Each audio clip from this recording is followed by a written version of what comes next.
আমার মনে হয় আমাদের সেই বাংলাদেশ বিনির্মাণের চেষ্টা করতে হবে, প্রতিশ্রুতি দিতে হবে, অঙ্গীকারাবদ্ধ হতে হবে। যেই প্রত্যাশা নিয়ে, যে অঙ্গীকার নিয়ে মিরাজরা শাহাদত বরণ করেছেন, রাজপথে রক্ত দিয়েছেন, আমরা তাদেরই রক্তের সিঁড়ি বেয়ে আজকে এখানে উপনীত হয়েছি, গণতন্ত্রের কথা বলতে পারছি, আগামী দিনে নির্বাচনের কথা বলতে পারছি। আমরা জুলাই সনদ প্রণয়ন করেছি এবং মোটামুটি সবাই স্বাক্ষর করেছেন। এখনও এনসিপি সহ দুই একটি দল স্বাক্ষর করার সুযোগ পায়নি, কারণ তাদের কিছু দাবি দেওয়া আছে। সেই দাবি দেওয়ার প্রেক্ষিতে আলাপ আলোচনা হচ্ছে, হয়তো আশা করা যায় তার একটা সুষ্ঠু ন্যায়ানক সমাধান হবে, তারপরে তারাও স্বাক্ষর করতে পারবেন। তাহলে এই জুলাই সনদ হবে জাতীয় জীবনে রাজনৈতিক সমঝোতার একটা ঐতিহাসিক দলিল, পূর্ণাঙ্গ দলিল, যা বাস্তবায়নের জন্য আমরা সবাই প্রতিজ্ঞাবদ্ধ, অঙ্গীকারাবদ্ধ। এবং সেই বাস্তবায়নের জন্য সুনির্দিষ্ট ফোরাম হচ্ছে একটি নির্বাচিত জাতীয় সংসদ। এখানে কোনো দলের সেই বিষয়ে কোনো দ্বিমত নেই, কিন্তু সেই জাতীয় সংসদে জুলাই সনদ বাস্তবায়নের জন্য যাতে জাতীয় সংসদ বাধ্য থাকে, সেইটার একটা আইনি ভিত্তি রচনার জন্যেই এখন সেই প্রস্তাব জাতীয় ঐকমত্য কমিশনের কাছ থেকে প্রস্তাব অথবা সুপারিশ সরকারের কাছে দেয়া হবে। সেই সুপারিশটা দেওয়ার পরেই আমরা জানতে পারবো কি প্রক্রিয়ায় সেই আইনি ভিত্তিটা রচনা করতে চাচ্ছে।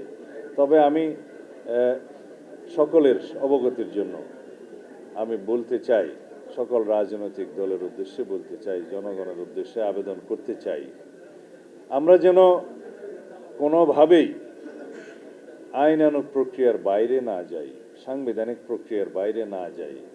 আমরা যেন এই জাতিকে একটি সুষ্ঠু নিয়মতান্ত্রিক ধারার মধ্যে দিয়ে পরিচালিত করি।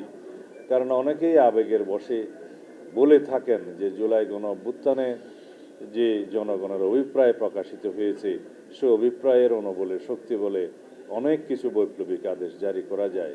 এই বক্তব্য হচ্ছে আবেগী বক্তব্য। কারণ জনগণের অভিপ্রায়কে বাস্তবায়ন করার জন্যেই আমরা সবাই সংবিধানের আশ্রয় নিয়েছি এবং সাংবিধানিকভাবেই এই সরকার গঠিত হয়েছে এবং এখনো পর্যন্ত আইনানুগভাবে, সাংবিধানিকভাবে আমরা এই রাষ্ট্রটা পরিচালনা করছি। এখানে কিছু কিছু বিষয় হয়তো অনেকে বিতর্ক নিয়ে আসেন যে প্রকৃত সাংবিধানিকতা কি রক্ষা করা গিয়েছে। আমি সবসময় উত্তর দিয়েছি, যত কিছু আমরা 106-এর মধ্য দিয়ে, সুপ্রিম কোর্টের অনুমতির মধ্য দিয়ে আমরা বৈধতা দেওয়ার চেষ্টা করেছি, তারপরেও কিছু কিছু বিষয় আমাদের কাছে এমন মনে হয় যে সংবিধানের কিছু কিছু ধারা বোধহয় অ্যাব্রোগেটেড হয়েছে।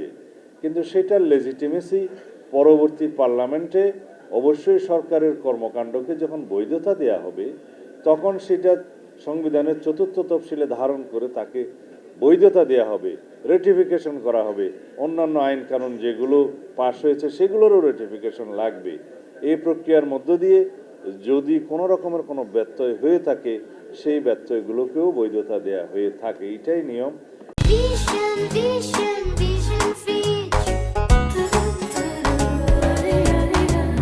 এটাই আমাদের ঐতিহ্য এবং সাংবিধানিক ঐতিহ্য বাংলাদেশে এইভাবে রক্ষিত হয়েছে।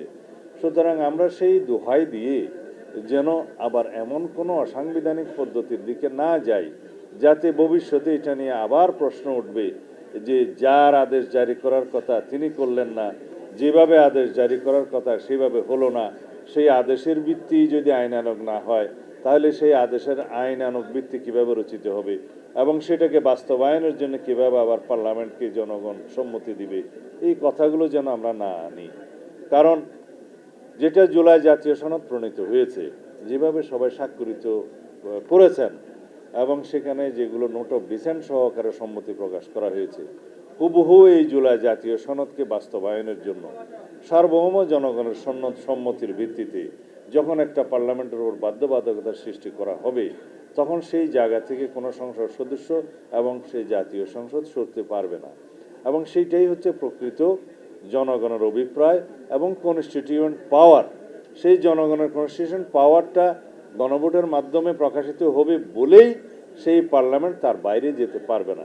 এইটার অপর নামই হচ্ছে এই কনস্টিটিউয়েন্ট পাওয়ার বা গাঠনিক ক্ষমতা জনগণের সার্বভৌমত্বের অধিকারী হিসাবে আর্টিকেল 7 অনুসারে।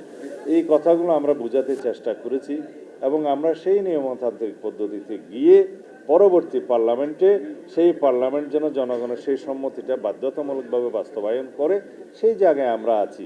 এখন যদি আমরা ইমোশনালি রাজনৈতিকভাবে সুখ অনুভব করার জন্য অনেক রকমের বাক্য ব্যয় করি, অনেক রকমের আদেশ নির্মাণ করি, সেই আদেশের ভিত্তিগুলো নিয়ে ভবিষ্যতে প্রশ্ন উঠবে, জুডিশিয়ারিতে কেউ প্রশ্ন তুলতে পারে, সেই জায়গায় যেন না যাই।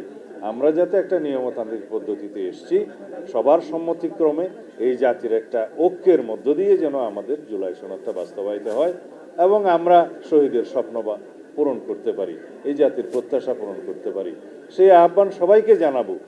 আমার ভাই যারা নতুন রাজনৈতিক দল গঠন করেছেন এনসিপি, তাদের অনেক রকমের বক্তব্য আছে যেগুলো আমরা নিজেরাও ধারণ করি আমাদের অভ্যুত্থানের অঙ্গীকার হিসাবে, কিন্তু সেগুলোকে একটা বাস্তব রূপ দিতে হবে এবং বাস্তবের নিরিখে কথা বলতে হবে।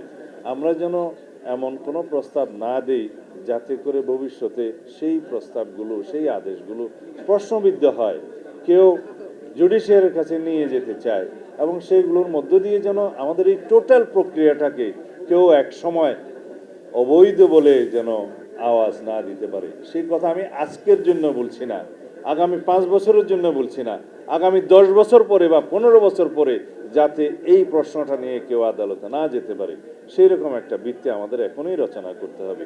সুতরাং আমরা অতি সাবধানে আমাদের অর্জিত যে সাফল্য সেই সাফল্যকে আরও সাফল্যের জন্য সামনে এগিয়ে নিয়ে যেতে হবে।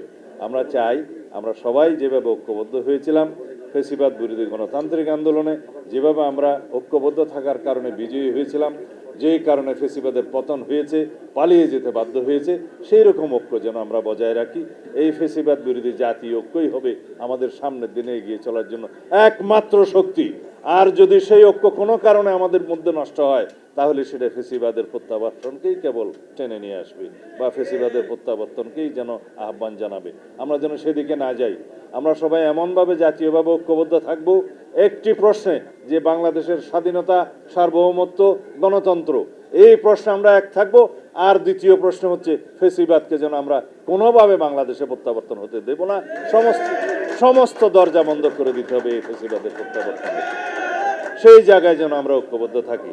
আমাদের ইনশাআল্লাহ আগামী দিনের সেই বাংলাদেশ, শহীদের স্বপ্নের বাংলাদেশ প্রতিষ্ঠা করব, সেই অঙ্গীকার ব্যক্ত করে আমি বিদায় নিচ্ছি। খোদা হাফেজ। বাংলাদেশ জিন্দাবাদ।